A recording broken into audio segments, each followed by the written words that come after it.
From Amazon.com to Hollywood, even Domino's Pizza, everyone seems to want in on the action.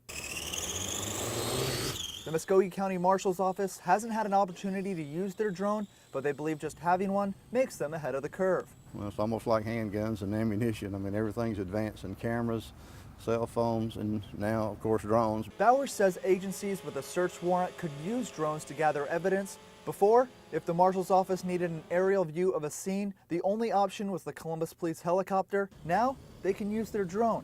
Bowers says it saves manpower, time, and money. It helps us get surveillance pictures of the area and what we're kind of looking at, and see if there's any other angles of approach that we might want to use to try to advance on the house to serve the warrant.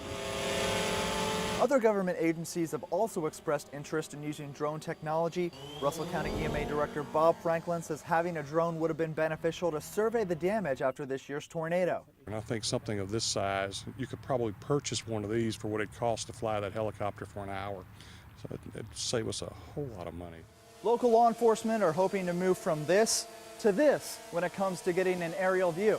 But some have concerns about privacy with an eye in the sky. The Fourth Amendment is one of our fundamental freedoms. State Senator Josh McCune proposed a bill last session about drones and privacy. We want to strike a very careful balance, and that is we want to protect the individual rights of the public at large, but we also want to make sure that this technology continues to be developed and that it continues to be developed here in Georgia. McCune explains the government's use of drones is limited by the Fourth Amendment, which prohibits unreasonable search and seizure. The state senator expects the bill to pass in the next legislative session that sets parameters on law enforcement's use of drones. And I think that's something that should be encouraged.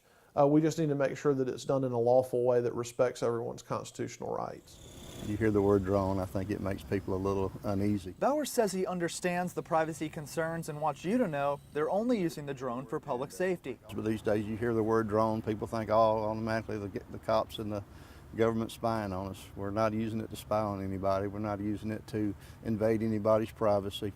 It'll only be used in occasions where law enforcement safety is at stake.